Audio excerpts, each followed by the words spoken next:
Hey sickos, I'm LJ, And I'm Toe. and this is Say psycho right now. Say Psycho Right Now is a true crime and paranormal podcast. Some content may be considered disturbing or graphic. This podcast also contains adult language. Listener discretion is advised. To access our socials or become a Patreon member with access to early episodes and bonus content, find us on any social media platform and consult the link tree in our bio, or go to www.patreon.com/saypsycho right now. You can also follow us on our socials or wherever you stream your podcasts and leave a 5-star review if you're enjoying our content so we can continue to reach more people. This is a great free way to support your favorite content creators. Case suggestions or stories to share can also be sent to saypsychorightnow@gmail.com. Now let's get into today's episode. Yay!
Hey, Welcome back, welcome back, sickos! welcome back.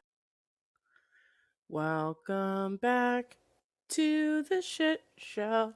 We have another spooky episode. Our theme songs are getting out of fucking control over here, but thanks for coming back anyways. So, today we have a historical case for you spooky little And it's butterbeans. been a minute since we've done one, which kind of like surprises me because I have a little special interest in those. I don't know why we haven't done one in a while, but I'm glad to hear. Yeah, and I feel like several of the ones that we did kind of died with the first 8 episodes that you'll notice are no longer available wherever you get your Oh, podcasts. true, because our audio was such shit that we felt like morally obligated to pull those. I think what we're gonna try to do is like run them through a little remastering software just to like zhuzh Yeah. them. So, we're a small pod with limited funding and, this just is not up there on the priority list of things to pay for because it'll probably be pretty costly. But what I would like to do is I would like to have somebody who has more editing knowledge than myself, like an actual professional person, try and like remaster these episodes to see if we can sort of salvage the audio quality. I don't know if it's really possible, but I would like to have somebody take a stab at it. I got a decent result trying to do it on my own, but I think a professional person could probably do a better job. In theory we could re-record the episodes and we're not opposed to doing a Taylor Swift, but I think it's would be less authentic the second time around. And also like some of them, and I'm like looking at you, Robert the Doll, the episode that died 47 times. I feel like that episode is haunted in and of itself, first of all. But anyway, we had to record that one like 4 Yeah. times just to get the kinks worked out. So, It and was our first ever episode. yeah, my thought is like, there's just so much content that we're trying to put out right now. Like, we do 3 episodes a week total, including what people get over on Patreon, right? Yeah. So, for us, like, we're already doing that. We work full time, yada, yada, yada, to dedicate another whatever. I think we pulled the first 8 or 9 episodes. So, we're looking at like an hour each to re record, then the editing time as well, and Mhm. posting, getting them up, promoting them. It's just a lot of time and energy for something that a lot of our dedicated listeners have already heard and put up with our audio quality on. Like, we would Yeah. rather fix them up later and re-release them on their own little, like, feed, if that makes sense, so that it's not the first Mm, thing that people hear when they go to search for us either. Like, the yeah. content was always good, but we don't want the first thing that people hear to be us, like, in our struggle era. Yeah. Yeah, because we realized looking at our analytics, we were getting a ton of downloads on that first episode and, you know, significantly less downloads on every subsequent episode. And we're probably like, well, yeah, they probably heard the audio quality and we're like, fuck this shit, I'm out. Right. And now that So, we've done that, like, the analytics are up on other earlier episodes, but don't really fall off after that. correct. Although the Clancy Children is still to this day, our number one downloaded episode. And it for the past at least several weeks, off the top of my head, it has immediately followed whatever that current week's episode is for the most downloads. Yeah, that So track. it has been the second most downloaded episode every week, and I think it's because there's new developments coming out in that case right now, and it's kind of back in the news Right, again. which, like, we do plan on revisiting that case. That was another one where, like, we often don't cover things that haven't gone to trial yet because there's rarely enough information for, like, a robust episode. But in this case, there was enough information, Mm, and we figured it would be a suitable episode to revisit with a two-parter later once this does go to trial. yeah, and I know I've been following some of the recent developments in the case. I know Annie Elise, that girl is always on top of the breaking news. I God bless her team because I don't know how she does it. I mean, I know she has a team, but like that girl is the first on Yeah, she's everything. still very much, like, on top of her shit. Having a team or not, she puts out a lot of content. And extraordinary amount of content. But yeah, I was consuming some of the content with the newest updates in that case, and it's pretty interesting. So look forward to seeing LJ's second take on that case at some point because we're all in hell. God, I hate that I had my microphone muted. We don't even have to edit this out. I muted my microphone because, usually I record with AirPods in, right? But my kid, like, took my AirPods, put them somewhere else. I'm not gonna wake the beast this early to find out where she put them. Um, that made me, like, literally cackle. And my microphone was muted. Oh, I hate it here. Okay, go on, friend. Yeah. So anyways, without further ado, let's get into today's case. And not only is it a historical case, but you guys, it's a female serial Oh, killer. and we know that that's been, like, a popular request that people always wanna hear more about it because it's really not a super common phenomenon on the spectrum of things that we see in Yeah. true And I feel like a good portion of the female serial killers that we've actually seen our historical cases as well. Like, Wild.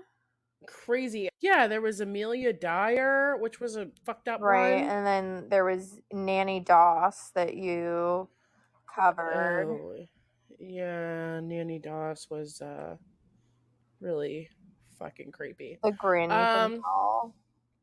the granny from hell. So, okay, this one, it's so funny.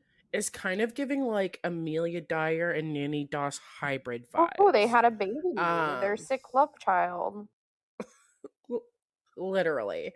In the sense of this person was in a caretaking capacity like Amelia Dyer, but her she was pulling the life insurance shit just like Nanny It Doss. really do be the life insurance sometimes. It really do be the life insurance.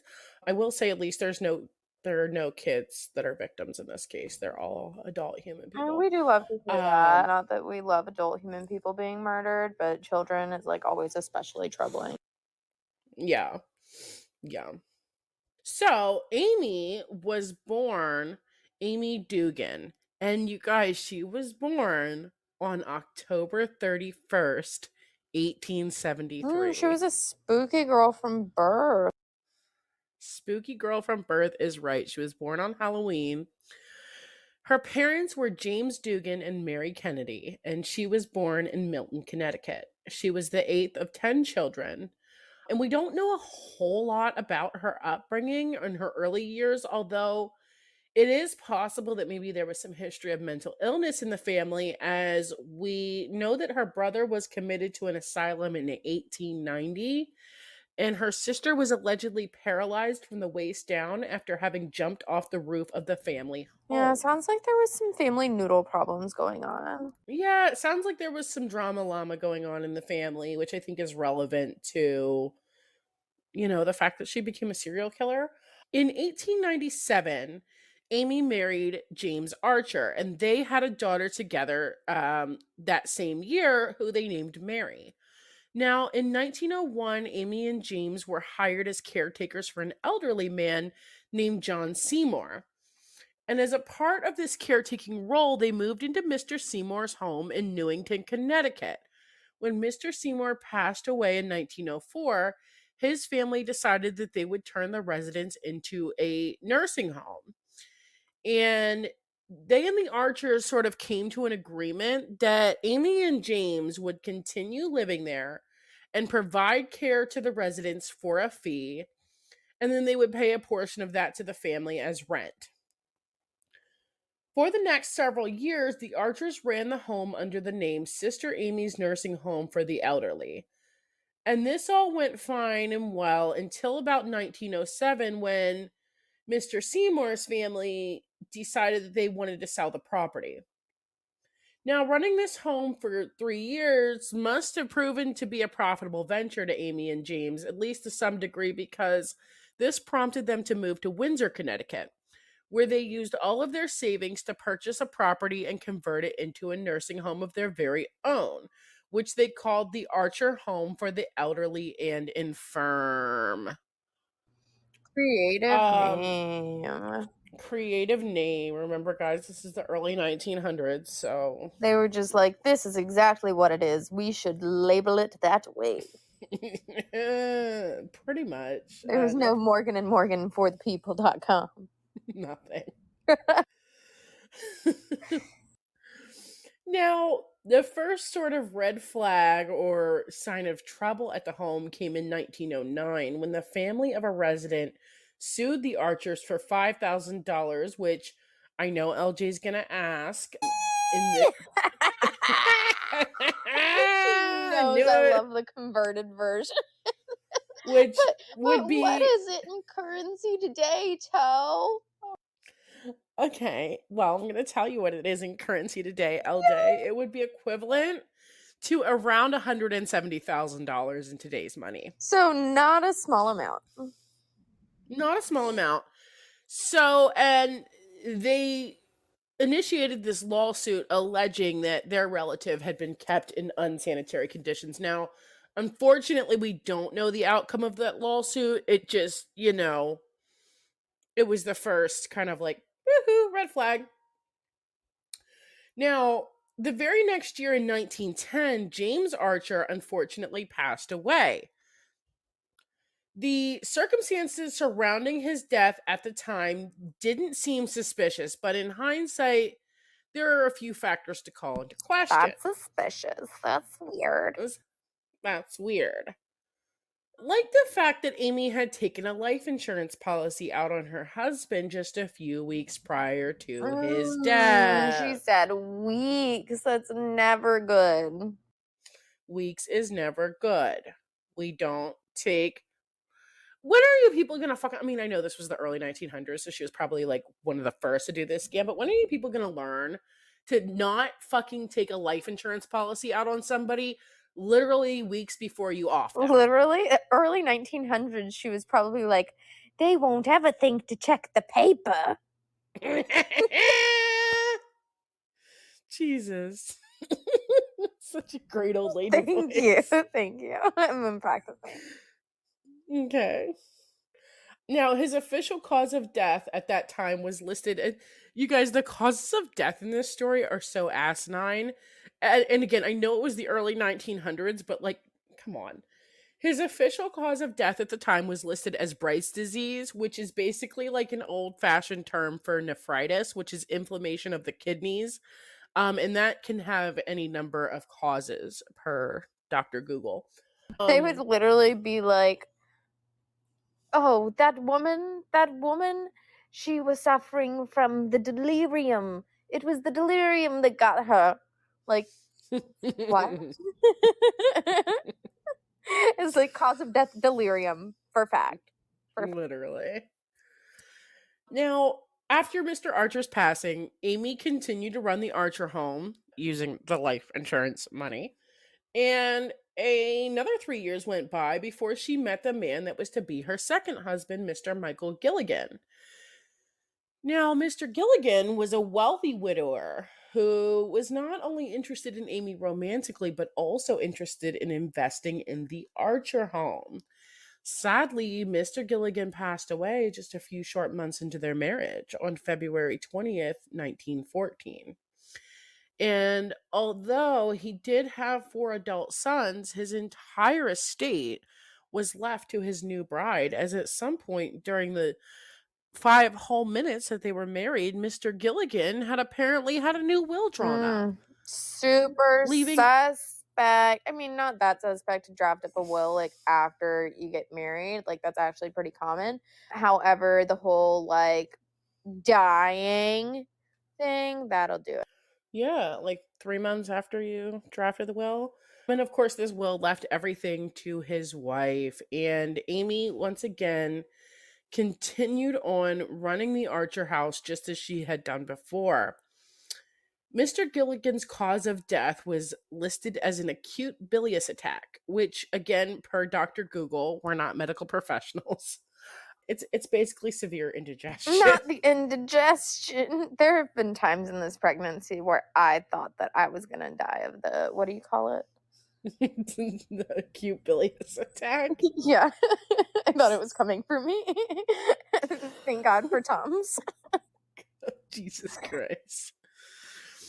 Things appeared to be going pretty normally up until May of that same year, 1914, when a relatively healthy resident of the home by the name of Franklin Andrews passed away quite. It is said that on the morning of May 29th, Mr. Andrews had been outside doing some gardening at the home, and by later on that evening, he was dead. His official cause of death was listed as a gastric ulcer. Now, Mr. Andrews' sister Nellie Pierce was quite shaken by his death, and she was very curious as to how her seemingly healthy brother basically just dropped dead on a random day.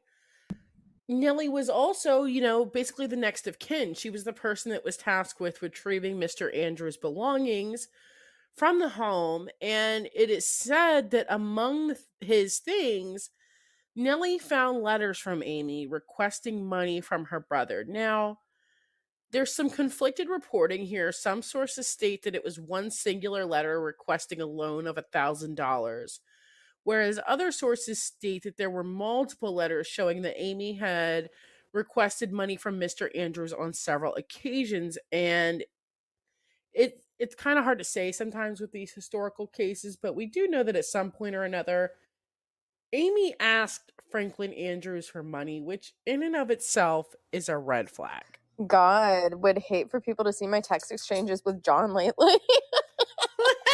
Literally. Hey, babe. Love him so much. Spare change. Spare change. Literally, he takes such good care of me. um Now Ms. Pierce was quite suspicious about the circumstances surrounding her brother's death at this point, and she opted to contact the local district attorney. Um Sadly, she wasn't taken very seriously, so she decided that she would contact the local newspaper, the Hartford Courant, and they published a story referring to the home as a murder factory. Actually, it was one of several stories, the first of several. They published several stories about the Archer home and the shady things that were going on in there. Now, this of course caught the attention of both the public and the local authorities, and it wouldn't be long before a formal investigation would begin. The investigation took a year to complete, and what authorities found was nothing short of vile. Yay. Now, yeah, it's spooky, spooky. Now, the first obvious red flag and disturbing detail that was uncovered during this investigation is that between 1907 and 1910, so the years that Mr. Archer was alive and helping run the home, only 12 deaths in total occurred there at the Archer home. Comparatively, between the years of 1911 and 1916, 48 deaths occurred at the Archer home. And if you divide those numbers up, that goes from an average of 4 deaths per year to an average of almost 10 deaths per year. So the death rate more than doubled in those subsequent 5 years following Mr. Archer's Too passing. many croaks is the bottom line, people. The math ain't mathin'. Way too many croaks is right. Additionally, it was discovered that her second husband's will was forged by none other than Amy herself. And it, Scandal! scandal, and it was discovered that his was not the only one she had forged. She would often manipulate residents into including her in their will or just forge it herself. It was also, Amy. That yeah, is it her was name, also right? her. Jesus Christ, yes. I like said it and then I was like, wait. Hate myself. Go on. It was also discovered that she had taken out life insurance policies on many of the residents. The investigation also consisted of a private investigator, a woman named Zola Bennett, being hired by the Connecticut State Police to go undercover inside the home as a resident and gather evidence of what the living conditions were like, and also try to catch Amy in the act of swindling her residents. In the act Um, of swindling. The 1900s are so crazy. Why is that so I crazy? don't know. Just the word swindling seems like such a 1900s crime. I've literally heard you use the word swindling in reference to your own children. That's actually pretty true, but in this context, You're sounds very like, you were 1900s. like, Leonard, did you just swindle toe out of a pie at Walmart? That's actually really true. I think I also referred to some criminal that we covered as a swindly little butt bag, and we used the acronym Oh no! SLBB for a little Do you while. know who the swindly little butt bag was? Tell me. That was Hugh Hefner.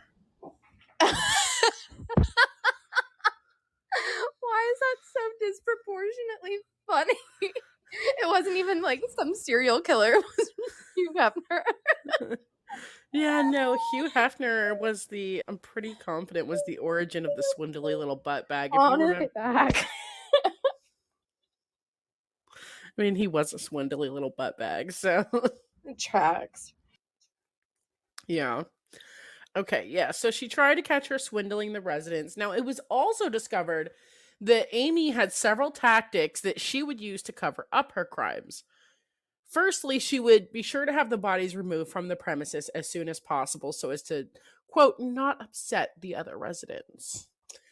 Additionally, it was found that the medical examiner performing all of the autopsies was on her payroll. Yikes. That is never a good. Yeah, no, never. Okay. Now, Dr. Howard King was Windsor, Connecticut's only medical examiner at the time, and he was employed by Amy as the home's resident physician. Additionally, Amy would always send flowers and condolences to the family, and oftentimes she would even pay for the funeral services.